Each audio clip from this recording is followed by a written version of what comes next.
जय हो लक्ष्मी नारायण भगवान की। जय हो ठाकुर जी महाराज। आज तुलसी माता के व्रत की कथा। देव प्रबोधिनी देवोत्थान एकादशी की व्रत कथा। कार्तिक शुक्ल पक्ष की। युधिष्ठिर ने पूछा, कार्तिक श्री कृष्ण जी, अब हमें आप कार्तिक में शुक्ल पक्ष की जो एकादशी तिथि होती है उसकी महिमा बताइए। भगवान श्री कृष्ण जी बोले, हे राजन, कार्तिक के शुक्ल पक्ष में जो एकादशी होती है उसके जैसा वर्णन ब्रह्मा जी ने नारद जी से किया था, वही तुम्हें मैं बताता हूँ, सो ध्यानपूर्वक सुनो। ब्रह्मा जी बोले, मुनिश्रेष्ठ, अब आप सब लोग सभी पापों को नष्ट करने वाली तथा पुण्य और मुक्ति को देने वाली प्रबोधिनी एकादशी की महामात्य कथा सुनिए। भगीरथी कथा तथा तीर्थ नदी समुद्र आदि तभी तक फल देते हैं जब तक प्रबोधिनी एकादशी नहीं आती है। कार्तिक मास की शुक्ल पक्ष की प्रबोधिनी एकादशी के व्रत का फल 1000 अश्वमेघ तथा 100 राजसूय यज्ञ के फल के बराबर होता है। नारद जी ने पूछा कि पिताजी, संध्या को भोजन करने से, रात्रि में भोजन करने तथा पूरा दिन उपवास करने से क्या क्या फल मिलता है, आप उसे समझाइए। ब्रह्मा जी बोले, नारद, संध्या को भोजन करने से 1 जन्म का, रात्रि को भोजन करने से 2 जन्म के और पूरे दिन उपवास करने से 7 जन्मों के पाप समस्त नष्ट हो जाते हैं। देव प्रबोधिनी एकादशी के व्रत के प्रभाव से सुमेरु नाम के पर्वत जैसे पाप भी क्षण भर में नष्ट हो जाते हैं और अनेकों पूर्व जन्म के किए हुए बुरे कर्मों को ये प्रबोधिनी एकादशी का व्रत नष्ट कर देता है। जो मनुष्य प्रबोधिनी एकादशी की व्रत विधि पूर्वक करते हैं तथा उन्हें पूर्ण फल की प्राप्ति होती है। हे मनुष्य, जो मनुष्य श्रद्धा पूर्वक थोड़ा भी पुण्य करते हैं उन्हें वह पुण्य पर्वत के समान अटल हो जाता है। जो मनुष्य हृदय के अंदर ही ऐसा ध्यान करते हैं कि प्रबोधिनी एकादशी का व्रत करूँगा, सिर्फ ध्यान करने से उनके 100 जन्म के समस्त पाप नष्ट हो जाते हैं।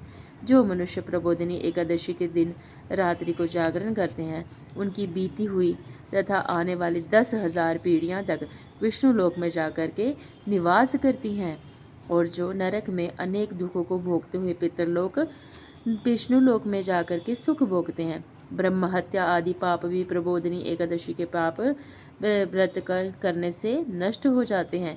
एकादशी के दिन रात्रि को जागरण करने से फल अश्वमेध आदि यज्ञों के फल से अधिक होता है।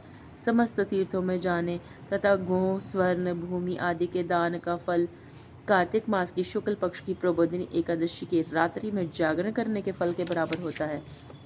इस संसार में जितने भी तीर्थ हैं तथा जितने भी तीर्थों की आशा की जा सकती है, वह सब प्रबोधिनी एकादशी का व्रत करने वालों के घर में रहते हैं। जो मनुष्य इस एकादशी के व्रत को करता है वह योगी, तपस्वी तथा इंद्रियों को जीतने वाला होता है, क्योंकि ये एकादशी भगवान विष्णु को अत्यंत प्रिय है। इसके व्रत के प्रभाव से कायिक, वाचिक और मानसिक पाप नष्ट हो जाते हैं। इस एकादशी के दिन जो भगवान की प्राप्ति के लिए दान, तप, होम, यज्ञ आदि करते हैं उन्हें अक्षय पुण्य मिलता है। प्रबोधिनी एकादशी के दिन भगवान की पूजा करने से बाल, यौवन और वृद्धावस्था के समस्त पाप नष्ट हो जाते हैं। इस एकादशी की रात्रि को जागरण करने का फल सूर्य, चंद्रमा ग्रहण के समय स्नान करने से फल 1000 गुना अधिक फल होता है। इस एकादशी की रात्रि को जागरण करने का फल सूर्य, चंद्र ग्रहण के समय स्नान करने के फल से भी 1000 गुना अधिक होता है। नारद, तुमको भी विधि पूर्वक भगवान की इस एकादशी के दिन रात्रि को जागरण करना चाहिए। भगवान विष्णु की पूजा करनी चाहिए। जो मनुष्य कार्तिक मास में धर्मपरायण होकर के अन्य किसी व्यक्तियों का अन्न नहीं खाते उन्हें चंद्रायन व्रत का फल मिलता है। कार्तिक मास के में भगवान दान आदि से उतने प्रसन्न नहीं होते जितने कि शास्त्रों की कथा सुनने से प्रसन्न होते हैं। कार्तिक मास में जो मनुष्य भगवान की कथा को थोड़ा भी बहुत पढ़ते हैं या सुनते हैं उन्हें 100 गौएं के दान का फल मिलता है। बोली सच्चे दरबार की जय। जो मनुष्य अपने कल्याण के लिए भगवान विष्णु की कथा सुनते हैं उन्हें 100 गौ के दान के फल का बराबर फल मिलता है। मनुष्य अपने कल्याण के लिए भगवान विष्णु की कथा सुनते हैं, वह अपने कुटुंब का उद्धार करके 1000 गोदान का फल पाते हैं। जो मनुष्य प्रबोधिनी एकादशी के दिन भगवान विष्णु की कथा सुनते हैं उन्हें 7 दीप के दान का फल मिलता है। जो विष्णु भगवान की भक्ति पूर्वक तथा कथा सुनते हैं तथा कथा बाँचने वाले ब्राह्मण की यथाशक्ति पूजा करते हैं तथा उन्हें संतुष्ट करते हैं, वह उत्तम लोक को जाते हैं। नारद जी बोले, हे ब्रह्मा जी, अब आप एकादशी के व्रत का विधान कहिए और व्रत करने से कौन सा पुण्य मिलता है, वह भी समझाइए। ब्रह्मा जी बोले, नारद, इस एकादशी के दिन मनुष्य को ब्रह्म मुहूर्त में उठना चाहिए और नदी, तालाब, कुआं आदि स्नान करके व्रत के नियम ग्रहण करना चाहिए। उस दिन भगवान से विनय करनी चाहिए कि हे भगवान, आज मैं निराहार रहूँगा और दूसरे दिन भोजन करूँगा, इसलिए आप मेरी रक्षा करें। इस प्रकार विनय करके भगवान की पूजा करनी चाहिए। उस रात्रि को भगवान के समीप नृत्य, गीत, बाजे तथा कथा आदि से भगवान की रात्रि व्यतीत करनी चाहिए। प्रबोधनी एकादशी के दिन कृपणता को त्याग कर बहुत से पुष्प, फल, अगरबत्ती, धूप आदि से भगवान की आराधना करनी चाहिए। शंख के जल से भगवान को अर्घ्य देना चाहिए। इसका समस्त तीर्थदान आदि से करोड़ों गुना अधिक फल होता है। जो मनुष्य पुष्प से भगवान की पूजा करते हैं, उनके सामने इंद्र भी हाथ जोड़ते हैं। कार्तिक मास में जो बिल्व पत्र से भगवान की पूजा करते हैं, उन्हें अंत में मुक्ति मिलती है। कार्तिक मास में जो मनुष्य तुलसी जी के भगवान की पूजा करते हैं, उसके 10,000 जन्म के समस्त पाप नष्ट हो जाते हैं। जो मनुष्य इस मास में श्री तुलसी जी के दर्शन करते हैं या स्पर्श करते हैं या ध्यान करते हैं या रोपण करते हैं अथवा सेवा करते हैं, वह 1000 युग तक भगवान के घर में रहते हैं।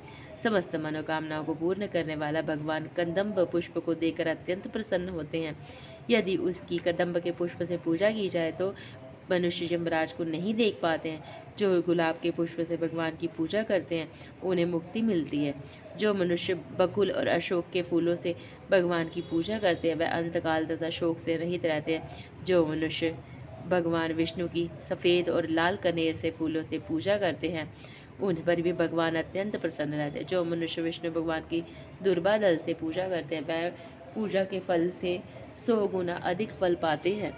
जो भगवान के शमी पत्ते से पूजा करते हैं, वह यमराज के मार्ग को सफलता से पार कर जाते हैं। जो मनुष्य चंपक के पुष्प से भगवान विष्णु की पूजा करते हैं, वह आवागमन के चक्कर से छूट जाते हैं। जो मनुष्य स्वर्ग का बना हुआ केतकी पुष्प भगवान पर चढ़ाते हैं, उनके करोड़ों जन्मों के पाप नष्ट हो जाते हैं। जो मनुष्य भगवान की पीले और रक्त वर्ण की माला को सुगंधित फूलों से सजा करके करते हैं, उन्हें श्वेत दीप के स्नान का फल मिलता है।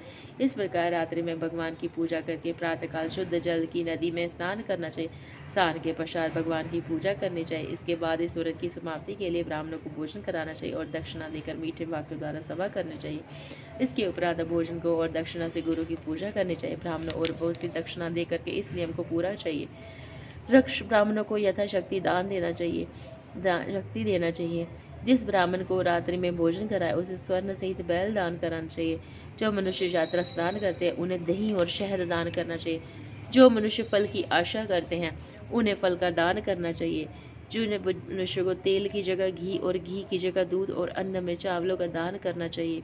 जो मनुष्य इस व्रत में भूमि शयन करते हैं, उन्हें सब वस्तुओं से सहित शैया दान करनी चाहिए। जो मौन धारण करते हैं, उन्हें स्वर्ण सहित तिल दान करना चाहिए। जो मनुष्य बाल को धारण करते हैं, उन्हें दर्पण दान करना चाहिए। जो मनुष्य कार्तिक मास में उपनाह धारण नहीं करते हैं, उन्हें उपनाह दान करना चाहिए। जो मनुष्य इस मास में नमक त्यागते हैं, उन्हें शक्कर दान करनी चाहिए। जो मनुष्य नित्य प्रति देव मंदिरों में दीप जलाते हैं, उन्हें स्वर्ण या तांबे के दीपक को घी तथा बत्ती सहित दान करना चाहिए। जो मनुष्य चातुर्मास व्रत में जिन व्यक्तियों को त्याग देते हैं, उन्हें उस दिन से पुनः ग्रहण करने चाहिए। जो मनुष्य प्रबोधिनी एकादशी के दिन विधि पूर्वक व्रत करते हैं, उन्हें अत्यंत सुख मिलता है और अंत में वह स्वर्ग को जाते हैं। जो मनुष्य चातुर्मास व्रत को बिना किसी विघ्न के पूरा करते हैं, फिर उन्हें दोबारा जन्म नहीं मिलता है। जिन मनुष्य का व्रत खंडित हो जाता है, वह नरक को जाते हैं। जो मनुष्य इस एकादशी के महात्म्य को सुनते हैं या पढ़ते हैं, उन्हें अनेक गोदान का फल मिलता है। इस कथा का सार इस प्रकार से है। स्वाध्याय, तपस्या व त्याग की दृष्टि से चातुर्मास का नियम बेहद महत्वपूर्ण है। भगवान श्री विष्णु की भक्ति में लीन होने के लिए ये समय अत्यंत उत्तम होता है। गृहस्थ में बंधा व्यक्ति भी चातुर्मास में भगवान विष्णु की भक्ति का पूरा लाभ उठा सकते हैं। बोलिए सच्चे दरबार की जय। श्री लक्ष्मी नारायण भगवान की जय। कथा समाप्त।